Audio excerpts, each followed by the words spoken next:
What's up, guys? Welcome to Kid Shot Counter. I'm Connor. It's gonna be my post show for UFC Qatar. Pretty good show. I definitely had a decent run betting wise. Went 12 for 14. I think it was 14 fights in all. I got 12 of them right on my picks. Not the method in which they were all winning. I got some of those wrong. But yeah, got 12 picks right. So not too shabby. Pretty happy with that. Great card. Awesome card, honestly. Probably the last good fight night we're getting for the year. That December 13th fight night isn't looking too good. So only two UFC cards left before we enter this Paramount era. And I'm very much looking forward to that. Doesn't look like the Paramount era is going to start any earlier than that January 24th date. So we're going to be doing a long gap here with UFC, it looks like, unless they put a fight night before that. But looking unlikely at the moment. Let's get into the recap on UFC Qatar, though, guys. Before we do that, please remember to subscribe to the channel, like the video, share it with your friends. Go share it with your grandma. You know, I'm sure she likes MMA content, and why wouldn't she like me? Do all that. I'd appreciate it very much. All right, let's get into the whole post show here, then, guys. Of course, in your main event, Arman Tsarukyan defeated Dan Hooker via submission in round two. Pretty much a perfect performance by Arman Tsarukyan. Barely got hit, barely got a scratch on him in that fight, and looked damn good doing it.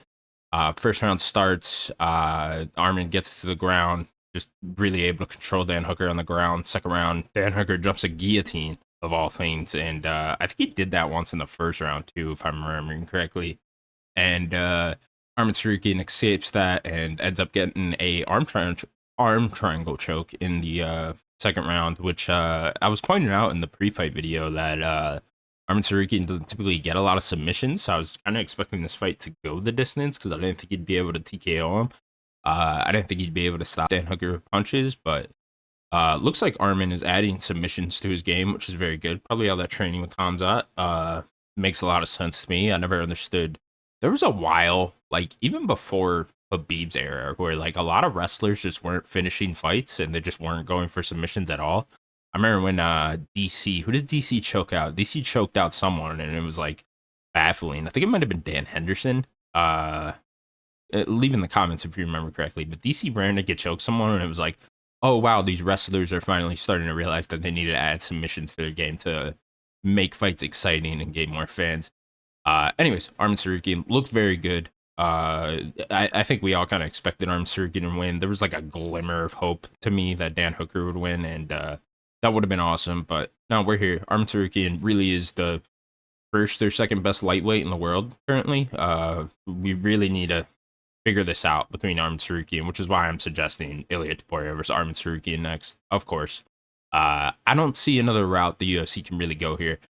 So a lot's being talked about with this January 24th pay-per-view, or not a pay-per-view anymore, but the first numbered event, this Paramount card. It was looking like Ilia Topuria was going to be headlining that card. We just didn't know against who. We were assuming Paddy Pimblett, I think. I think we were all kind of coming to that conclusion that it was going to end up being Paddy. But now reports are coming out that Ilia Topuria will not even be on that card at all. And it's looking like it's going to be headlined by Amanda Nunes versus Kayla Harrison, which great fight, not a bad fight at all to kick off the Paramount era. I'm perfectly happy with that.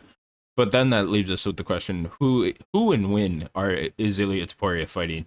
I feel like you can't do Paddy anymore. If Arman Tsarukyan's sitting there and he's telling the UFC he's ready to go, that he even said he'd be down to fight Ilia on that January date, which is about 8 weeks from now. So we'll see. We'll see if the UFC ends up putting that one together, what they're going to end up doing here. If I had to guess, I'm going to assume they're going to still give it to Paddy. I mean, we're in a weird four-man tournament here at lightweight somehow. And somehow Max Holloway and Charles Oliveira are not involved in this for whatever reason. But it's seeming like between Arman Tsarukyan, Justin Gaethje, and Paddy Pimblett, one of them is going to be fighting Ilia Topuria next. I feel like you have to go with Arman, especially if we're going to be waiting longer than that January date. You kind of have no choice but to go with Arman here. He's the number one contender, just beat another guy, just beat the highest ranked guy out of all three of these guys. Not including Ilia, of course, all three, Justin Gaethje, Paddy Pimblett, Arman Tsarukyan. He's beaten the highest ranked out of all those guys, and I kind of just feel like you have to give it to Arman Tsarukyan if he's available, ready and willing to go. Especially if we're looking at like March now for Ilia. But I don't know. Something tells me they'll probably still go with Patty because that is the bigger fight, at least on paper. But I don't know. I don't know if going into this Paramount era, if the UFC is really gonna care about that. It's like sure, Ilia Topuria versus Patty Pimblett probably sells more pay-per-views, but you're not in the pay-per-view selling business anymore. All you're trying to do is get people to sign up to Paramount, which is what is it, like 15 a month or whatever now. So I feel like you can do that with any of the three of these guys just fine. Like I I don't know. You're sitting around on a Saturday night and it's like, oh, that Ilia Topuria guy's fighting. You're telling your casual friends about that. And they'll be like, who he's fighting, and it's like, does it really matter at that point? It's like it's $15 either way. It's like you might not know who Arman Tsarukyan is, but you'll still watch him fight Ilia Topuria. You know what I'm saying? Does this make sense? And so I kind of feel like these all do roughly about the same numbers. Maybe in a European audience, if you put Petty in there, it gets more, but I don't know. We're gonna have to see how UFC is gonna end up handling these type of things in this new era, in this Paramount era now. One thing I wouldn't mind, honestly, is just giving the title shot to Justin Gaethje, because Justin Gaethje is just complaining that he's gonna retire if he doesn't get the next title shot anyways. So I really wouldn't mind if you give the title shot to Justin Gaethje. I know we probably shouldn't give into that. The UFC probably shouldn't give into that, but it is Justin Gaethje though, guys. It's like this guy goes to fucking war literally every time he gets in there, and he puts his life on the line for our entertainment literally every time. I mean, name a more exciting fighter than Justin Gaethje. You really can't. I mean, Yuri Prohaska is like the only one that really comes to mind there. So I don't know. I wouldn't be too upset if they went with Justin Gaethje. I'd honestly be more upset if they went with Patty, but again, I feel like they will just go with Patty. So let's see. UFC has a lot to figure out here with this lightweight division, what they're going to do next. Hopefully, they just do the right thing and go with Arman Tsarukyan. That's the one that makes the most sense. And then hopefully you can convince Justin Gaethje to fight Patty on like the co-main of that same card. Maybe set this up for that March numbered event. Just to have this exactly what I have here in this image. Arman Tsarukyan versus Ilia Topuria, and then co-main Justin Gaethje versus Patty Pimblett. That sounds good to me, but we will see what they end up doing. If I had to guess, they're going to go with Patty, and I guess that means Justin's going to retire, which that would fucking suck. In a co-main event, Ian Gary defeated Bilal Muhammad via unanimous decision. Say what you will about Ian Gary, but he is damn good at winning these fights. Really puts a good game plan together for these guys, and knows what's up when he gets in there.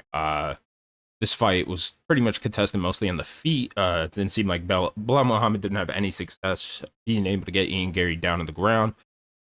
Even his clinch work up against the cage was pretty much stopped and nullified by Ian Gary the entire time. And then when they were at striking range, Ian Gary was the one landing better shots, landing jabs, landing better punches, bigger punches, and kind of just squeaked out a decision win like that. Nothing super impressive on Gary's end though either. He looked good the entire time. Like I was saying, he knows how to win these fights. I would like to see more finishes out of Ian Gary. I don't think this is the type of performance that's gonna get Ian Gary that next title shot, especially when we have Shavkat sitting out there. Like, I know Shavkat's been out a year, but now Ian Gary's ranked number 2 in this UFC welterweight division, and I don't know.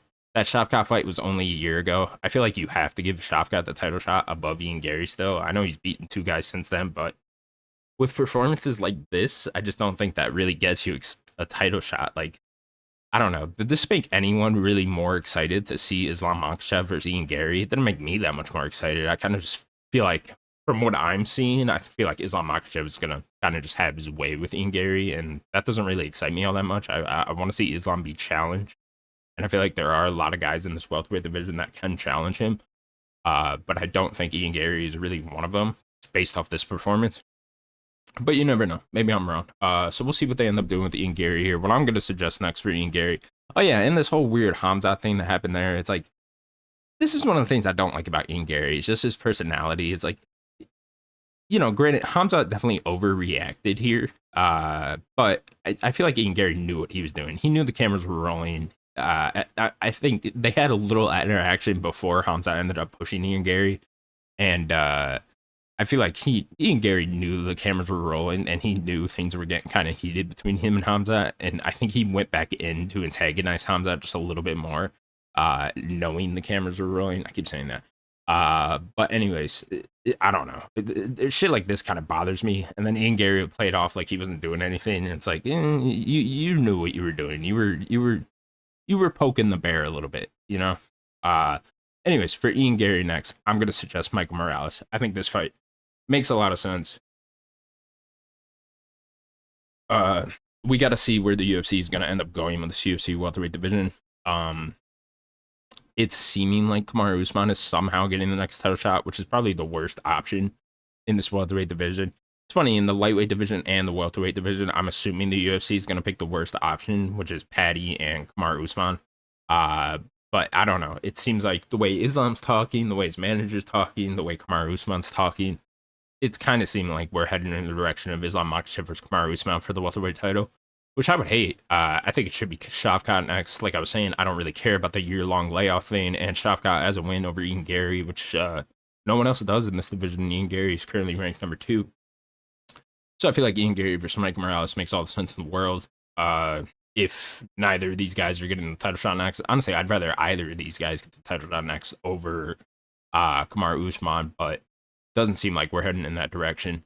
So we'll see. We'll see what the UFC ends up doing here. But I think Ian Gary versus Mike Morales is a fantastic fight to set up in the meantime. In a perfect world, this fight would happen, and then Islam Makhachev versus Shavkat Rakhmonov would happen, and then I guess that would leave Carlos Prates and Kamaru Usman to fight, which I don't know. Set all those up. That sounds fun to me. Uh, please give the title shot to Shavkat. He deserves it. I don't care what anyone stands. This is a Shavkat Stan YouTube channel, people.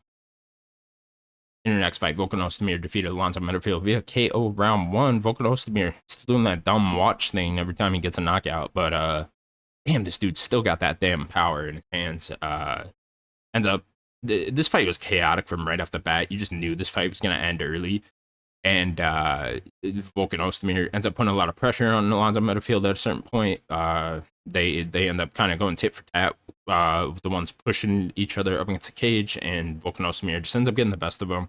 Lands a big knee, and completely flatlines Alonzo Metafield, who has suffered quite a few knockouts in his career. He's probably got to start worrying about his chin at a certain point.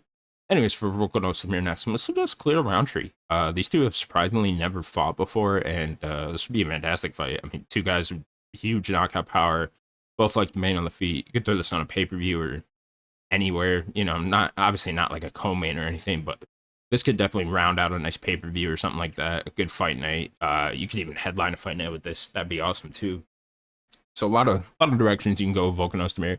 I was gonna go with someone lower down in the rankings, one of the newer up and comer guys, but I feel like we give Volkan a step up here. You know, he's been around for a long time, and I feel like it's also a very good comeback fight from Roundtree. So it makes a lot of sense to me. Set this one up sometime in the springtime would be very cool. In your next fight, Mirtek Orabai defeats Jack Hermanson via KO round 1. This is one of the fights I got wrong in my picks. Orabai at welterweight is gonna be a fucking problem, man. Landed this nasty right hand right on the ear and just completely flatlines Jack Hermanson. That's 2 really bad knockout losses in a row for Jack Hermanson. You got to start worrying about this guy. First time cutting down to welterweight as well, and I think he was trying to avoid the big power guys at the middleweight weight class.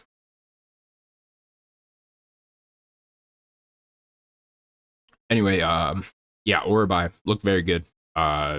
Really just one shot, one hitter quitter on Jack Hermanson. For Orabai next, I'm gonna suggest Michael Chiesa.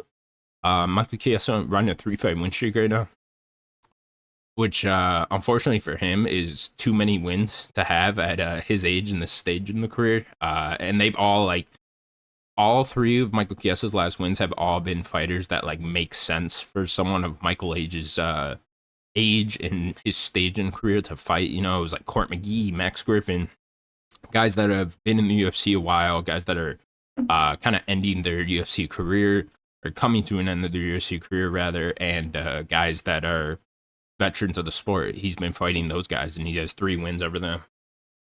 And they make a little too much sense for the UFC, so now it's time to give him a fight that makes no sense at all. And let's give him Orabai, a young up-and-comer with huge KO power. That's what you get if you keep winning fights, Michael Chiesa. That's just what happens. That's how the sport goes. Unfortunate, but now you got to fight this dude, and he's got a cool hat. Good luck. In your next fight, Waldo Cortez Acosta defeated Shamil Gaziev via KO round 1. God, Gaziev, heartbreaking. Just got brutally knocked out here. That salsa boy, big right hand, throws it like a pitcher for a baseball team. I know he was a pitcher for a baseball team, so makes a lot of sense. Waldo Cortez Acosta finding that old man power. He wasn't getting a ton of knockouts coming up in the UFC for a little while there, and now he's got 2 big ones in a row, and I think all the fans are turning on him. Not turning on him, but turning onto his side, rather, because we all kind of hated him after that Andre Arlovski fight, if you remember. And now we all love him. You see what finishes does in this sport? That's what gets you. Also taking fights on short notice. I mean, the fans are going to love you for that. So, fan enthusiasm is riding very high for Waldo Cortez Acosta right now. For Waldo Cortez Acosta next, he's saying he wants one more in this year, and there's only 2 cards left to do it in. Apparently, they're targeting that UFC 323 pay-per-view, which is only a week away. I don't know who would be down for that. I know Waldo Cortez Acosta said he wants to fight Derek Lewis. Curtis Blades is calling him out. I don't think either of those guys are really in a position where they'll take a fight on a 2-3 week notice, especially a guy against a guy as good as Waldo Cortez Acosta. So I think they're going to end up going with one of the younger up and comers. So I'm going to suggest Mario Pinto. This is really the only guy that comes to mind for me that's like on a good win streak and not in the UFC rankings, but looks like he could be in the UFC rankings, if you know what I'm saying. And this be a very interesting fight. And maybe he'd be down. I don't know Mario Pinto personally. I don't know his personality, but seems like the type of guy that'd be down. Also has really cool post-fight interviews. So set this one up, throw it on that Apex card or on that pay-per-view. I'd be very happy with that. If not, yeah, just wait for Derek Lewis. I mean, I'm sure Waldo Cortez Acosta could get a Derek Lewis fight sometime early next year if he really wanted to. Maybe throw that on the January numbered event for Paramount card if they can't figure it out and get a short notice opponent for Cortez Acosta. In your last fight in this main card, Kyoji Horiguchi defeated Kairoji Horiguchi. I can never pronounce his first name. Defeated Tiger Ulanbeka via sub round 3. Horiguchi just turned it up here. Had a rough first round and then just turned it on and looked fantastic. Really did look like he possibly could be the best flyweight in the world. Especially beating a guy like Tiger, who is very good, very well-rounded in his own right. Comes from that Team Habib camp, and Horiguchi just looked absolutely fantastic. Put on a masterclass performance. It was probably my most impressive performance of the night was Horiguchi. Calling out Pantoja next, who's his teammate. I don't think he's going to get it because I think the winner of Brandon Moreno and Tsarukyan Taira is going to get the next title shot. That fight goes down in about 2 weeks from now. Especially if Tsarukyan Taira wins, I think he's going to end up getting the title shot next. So for Horiguchi next, I think he should fight the winner of Brandon Royval Manel Cop. This fight headlines that final Apex event on December 13th, I believe.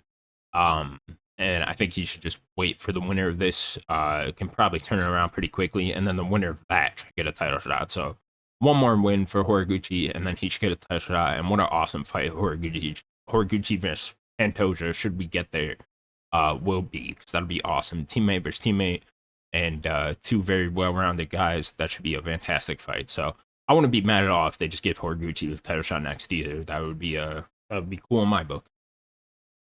Here goes a look at the rest of your prelims. Shout out to that Luke Riley guy. Got a sick KO. Alejandro Topuria, Ilia Topuria's brother, got a really good decision win. Looked great in his fight as well. Be curious to see what the UFC does with him next. I would suggest Cody Garbrandt. That sounds fun to me. Give him a big name and someone he could probably finish. And yeah, great card. Like I'm saying, what do we want to rank this card, guys? Give it a solid 8.4. I think it's one of the better fight nights of the year. We've been going since UFC 317, so one of the higher rated cards of the year entirely. Probably my 3rd or 4th highest rated card this year, probably 5th maybe. I'd have to count them all out. We'll figure that out at the end of the year. So yeah, fantastic card, fantastic fight night. Gonna be putting out some other videos this week, so make sure you guys keep an eye out for those. Make sure you subscribe to the channel and all that, and then we'll have a UFC 323 preview next week. And yeah, round out the year here with the UFC cards. Should be great. We'll see you in the next one, guys.